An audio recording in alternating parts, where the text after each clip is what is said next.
Welcome back to the channel. It's LtBuzzLitebeer, and building spaceships in Starfield really is the game within the game. It offers up so much freedom to come up with an original design or even to pay homage to other sci-fi series. The tools are there, and the community has gone absolutely fucking crazy taking the shipbuilder mechanics to the extreme. And what better way to experience these epic ship builds than to reproduce them for myself, fly them around, get into combat, and take a quick tour of the interiors.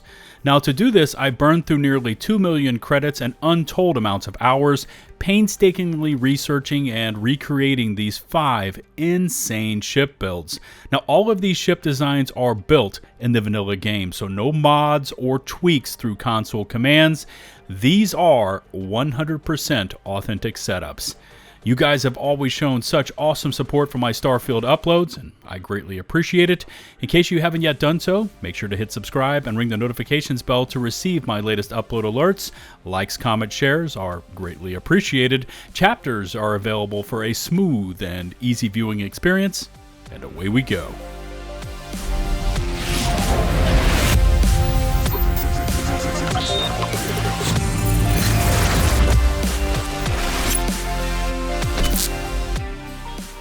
Who doesn't love Star Wars? And I've always had a soft spot for the Y-Wing fighters. And so when I found this Reddit post by Mr. Lion, I got inspired to make one for this video. But unfortunately, this post did not have a guide or tutorial to follow. And I may still go back and just fiddle with the parts to get my build to match. But I did find a tutorial posted by CyberVin Louie that was pretty close and very easy to follow. By the way, links to all of these tutorial videos with credits to the OPs can be found in the video description below. For this Y-Wing build, I actually deleted the Star Eagle ship you receive at the end of one of the faction quest lines. And by the way, remember that you will need to use an existing ship or purchase one from the vendor before you can tear it down to nothing and recreate your masterpiece. Now this Y-Wing is overall not that difficult to build, as I wanted to start you off easy in this video, and the majority of the parts can be found at a standard ship technician. You can either slow down my footage here in the background to follow along with this build, or check out the linked tutorial, but what makes this Y-Wing such a competent ship is how truly versatile a fighter it is. It's not built for snagging huge amounts of cargo or toting your entire Constellation crew across the galaxy, but it is fast, nimble, and has enough strength in its shield and hull to tackle even the toughest enemy ships. Plus, it is armed to the brim with a ton of firepower. I went ship fishing in the Serpentis system with the Y-Wing and easily disabled, boarded, and stole this Varun Prophecy 3 with little to no trouble.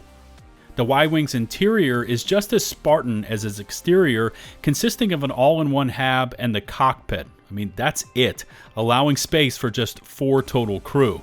But overall, I really like this design. It's basic, it's unassuming, and extremely lethal, meant for combat and nothing else. It feels good to hop into a space Lambo from time to time, as I've been spending far too much time lumbering around the galaxy in Class C semi-trucks. I told you we were going to start off easy because now the absolute insanity begins, because here is the Shenron, modeled after the magical dragon from the Dragon Ball franchise, and if you want a truly unique ship build, here it is. Now I remembered seeing this build featured on Twitter, and I found it over on Reddit, which actually led me to a fast-paced build guide that you really need to watch in reverse to have any chance of making this animal happen. But anyways, thank you to Fluff for posting this build and tutorial. Now what makes Shenron truly unique is that it makes extensive use of angled and ornamental pieces as it winds itself down from the dragon's head to the tip of the tail. It is always elevating, curving, stacking, and adding at odd angles.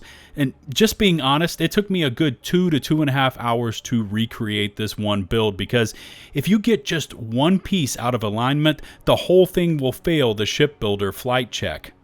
Overall, Shenron relies a lot on tayo and shroud cowlings and non-hab components, but it is fully functional, complete with a docking bay, landing bay, habs enough for a small crew of 3, and take a look at how the build makes use of landing gear to look like legs supporting this green dragon. Now, since the dragon's body is constantly winding, it does offer up some decent amounts of cargo capacity, topping over 10,000. In combat, Shenron lumbers through space, the exact opposite of the Y-Wing, but what this beast lacks in mobility, it more than makes up for in sheer firepower, packing on missile launchers, particle beams, and even suppressors. Taking on several level 3 Varun ships was no problem, obliterating them within seconds, and overall, Shenron's something unique, and with all that firepower and that crazy-ass design, this one's going to be staying in my fleet permanently. Halo has had a huge influence on Starfield ship designs. We've seen the Pelican, UNSC frigates, and now we have the M808 battle tank, aka the Scorpion. Now, I had a spare Varun Prophecy 3 just sitting around with this build's name on it, and so when I saw the pic show up on Twitter, I thought, why the hell not?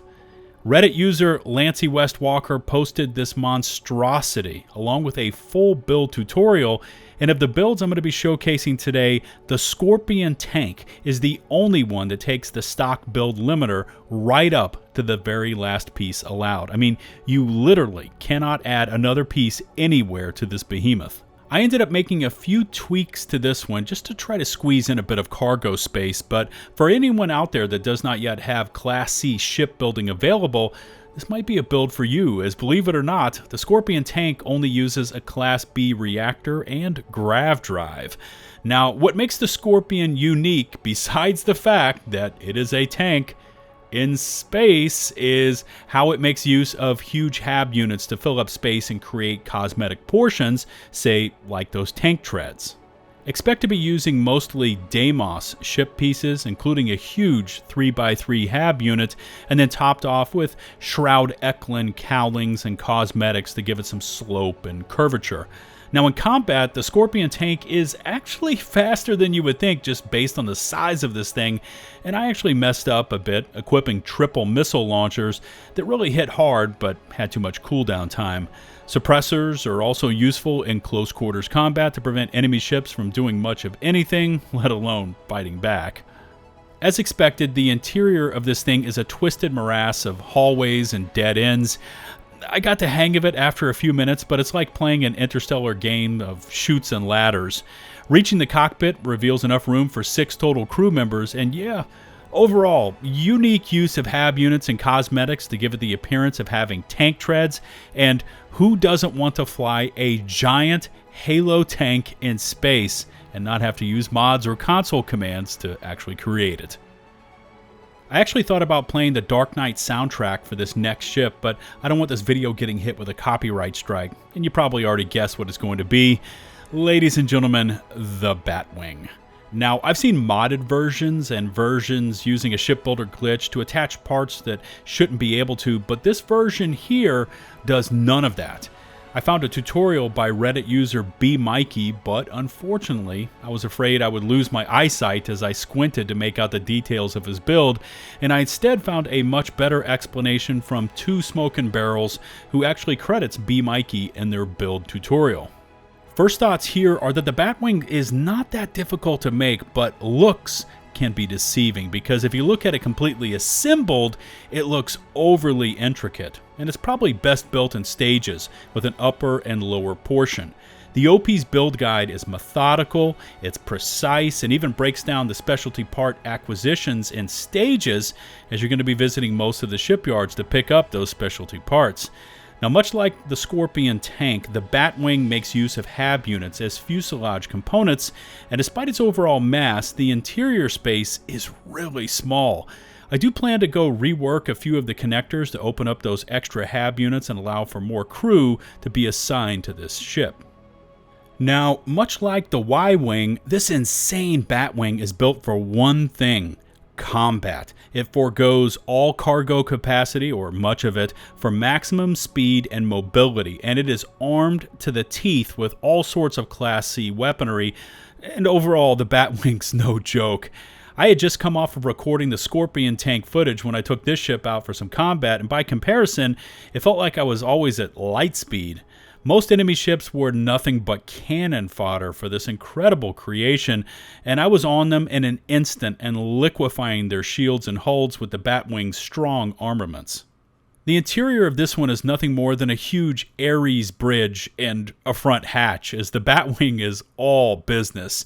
In the future, I will go in, like I said, and rework some of the pathings to open up those extra hab units, and I may try to add in a few cargo containers just so we can haul more than a few sandwiches before hitting max capacity. But overall, the Batwing will remain a permanent fixture in my fleet. It is totally badass, and expect to see this one show up more in the future in some of my Starfield uploads. 4 down, 1 to go, and this final ship is just sick. I don't know what else you can call a flying scorpion in space, but here it is. Like the Batwing, I saw this one mentioned on Twitter, and I tracked it down to Reddit user CostKey9800, who, along with some sweet-looking stills, posted a full build guide to Reddit along with all the parts needed, and there's just so much to love about the Scorpion ship. I just sat here grinning as I slowly assembled this mechanical monster, complete with massive claws, landing gear as legs, that super low to the ground stance, and a freaking tail with tons of sting coming from triple mounted lasers. And to make it that much better, you only need a rank 2 in Starship Design to handle the components of this build, and if I remember correctly, it wasn't even that expensive to make either. Probably the biggest pain in the ass is the fact that the Scorpion uses specialty parts from all the major Star Yard vendors, and I was constantly picking up a few here and there, each time making the ship pass the flight checks so I could then save and move on to the next vendor. Just a heads up on that one. It's going to take some time and patience, and I would recommend trying to grab them all at once and then delete them at your outpost landing pad with Ship Builder, where those specialty parts will remain until you use them for this Scorpion build. On to combat, and the Scorpion is no agile fighter, but it moves faster than you would think. And even up against multiple high-level Varun targets, this ship liquefies them. And I cannot mention, it is so cool to see lasers coming out of the tail. That's like one of my personal favorite things about this build. The Scorpion looks big, like a Class C ship, but it's actually much easier to handle, and using the thrusters to quickly turn on targets is pretty easy to do. The interior actually offers up a lot of single floor space with several long hallways out to the claw areas. And I had forgotten how many hab units I had installed when building this thing, but there is plenty of space for 7 crew. And for those of you that don't like a ton of ladders, a Scorpion may just be the ticket.